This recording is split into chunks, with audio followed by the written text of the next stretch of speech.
that is coming to augment on the efforts that many of these government institutions have already started.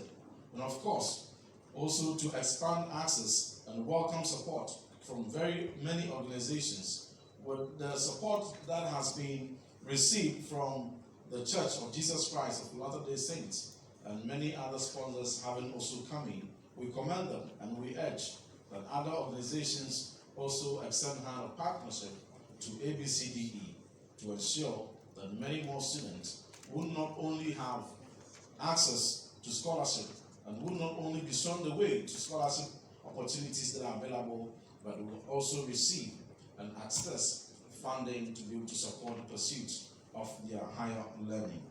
We must all achieve this, and it is possible that we achieve this together. Government is very passionate about pursuing a commensurate expansion in tertiary enrollment, with the current gross tertiary enrollment of 18.4%, which is still one of the highest in the sub-region, but it's not one of the highest in the world.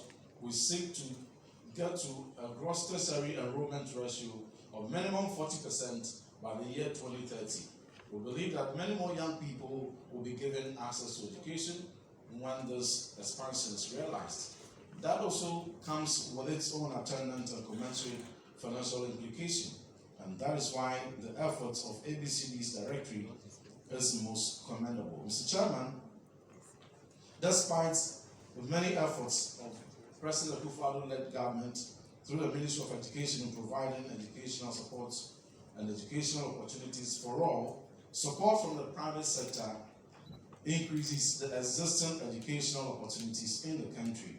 And this is why I'm particularly excited about your vision and the foresight of setting up ABCDE and this transformational directorate.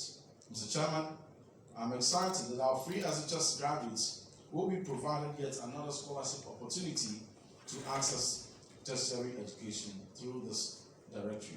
I have also been informed that funds raised from this launch will be used to support scholarship and financial aid seminars to be organized in senior high schools and universities across the country to help train students to apply for the GDSFA scholarship.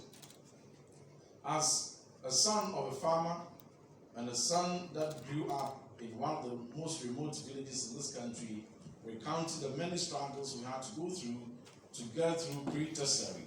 After finishing GHS, the struggles we had to go through to access secondary education, and even not being able to attain cocoa scholarship, even though cocoa farming was what we were first introduced to, we very much appreciate any intervention that goes to alleviate the burden of a child that is passionate about seeking learning.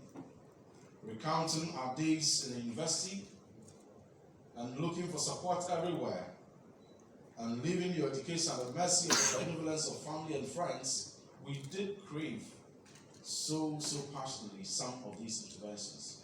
I know even today there are many more such students that are craving support, and it's important that we embrace some of these initiatives that are augmenting on the already tenable support government has made available to ensure that many talents that are in their raw form today will be given the opportunity to transform and be given the opportunity to realize their dreams. There are many people that want to become robotic engineers, that want to become lawyers, engineers, financial analysts, whose dreams may never be realized if we don't give them the necessary push.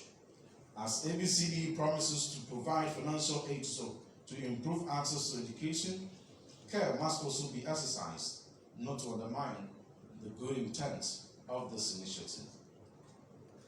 This scholarship will make the needed impact when the most deserving, the most qualified, and the most needed benefits from it. We must work together to ensure equitable access of the scholarship, particularly to those who need it the most.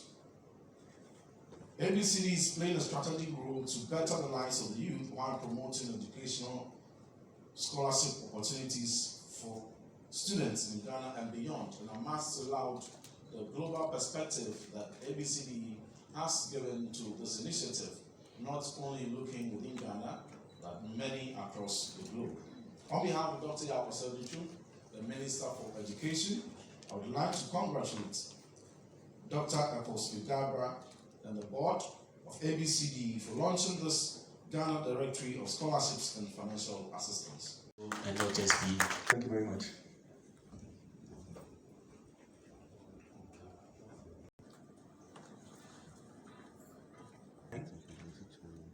Thank you. I had as taking me. So, before formal education started, we had all kinds of informal educational systems, which I think still go on in various communities and societies, in the way to bring up the next generation, especially along ethical and moral lines. And this is where, if you go beyond what happened in the Stone Ages and what happened in the Greco-Roman civilization and all the way to European history and our own African culture of how we educate and bring up our children, you end up with the world of formal religion, where as part of the European exploration of Africa and the arrival on the shores of Ghana of such personalities as Don Diego da Zambuja on the shores of Elmina, which began the process of European interaction with Africans. Europeans came, among other things, with their culture, with their language, and also with their religion. And so, over a period of time, many African countries, including Ghana, also imbibed European religion, and in particular Christianity, but also Islam became part of that process.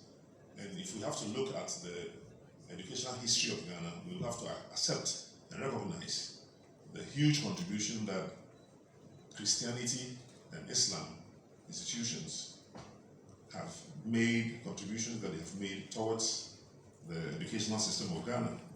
And I believe they still continue to make it. And so it is no surprise that if it wasn't the Catholic Church or the Methodist Church or the Action Chapel or Presbyterian Church, on this occasion it is the Jesus Christ of Latter-day Saints, the Church of Jesus Christ of Latter-day Saints, which has come forward and has taken up that responsibility.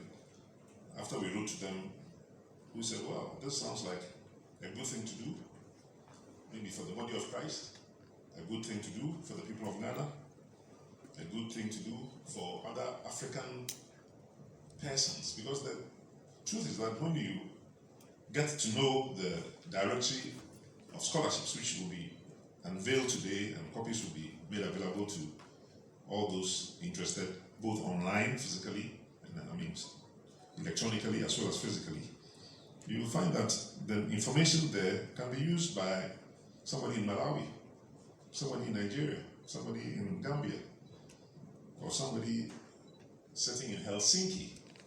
So it is a direction of scholarships published in Ghana by Ghanaians, but with a global application and relevance, because we are not restricting the use of it to be Ghanaian. You know, you're going to see the directory.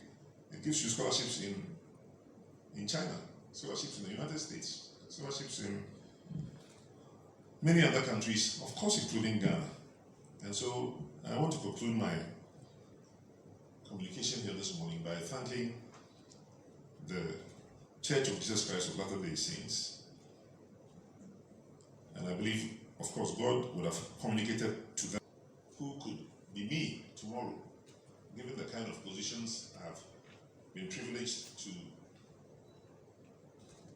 encumber or sit in or endure or enjoy. That's the way, depending on how you see it. But I stand here as somebody who also benefited from a scholarship, an Ohio University scholarship, and indeed before that, a Ghana government scholarship. In the days when I was growing up as a teenager and a young man, having been admitted to the University of Ghana, everybody in the university enjoyed free education. Therefore, it was a de facto government scholarship, which covered everything, every cost, from your meals to your books to, entertainment, and indeed you even got a cash allowance every month from the government. And those were the days when the population was much smaller and the needs of the people were maybe more limited and government could afford to do certain things, which is no longer easy or possible for government to do. And that's why it is important for all of us in our respective ways, in a small and large, to come forward to do what we can to support such initiatives as the Ghana Director of Scholarships and Financial Assistance, and to let people know if all you can do is to buy that directory, which is only 50 cedis for those who have to buy it, to give it to somebody else.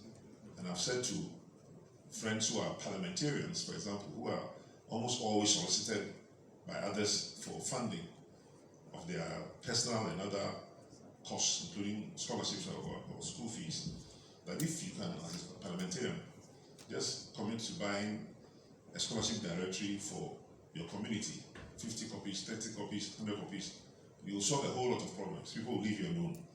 Because in that directory, with just one listing and one application, it opens the door to a young lady, a young boy, a young man to access 5,000, 10,000, 50,000,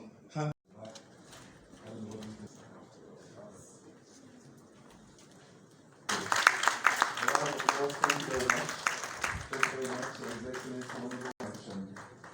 For we're getting thunderous applause from first of all. Ian is, as I mentioned, one of our Madam Gina Sariki of the movement from the Scholarship Secretariat and from the Ghana Education Trust Fund. And indeed, there are scholarships even in almost all our universities. Every university of Ghana, every Ghanaian university, the public sector universities, and even the private sector universities, all are scholarship schemes. Unfortunately, for reasons that I can't say I understand, they are often not promoted, often not publicized, and often shrouded in secrecy for giving to friends and families of the ones who are ministering.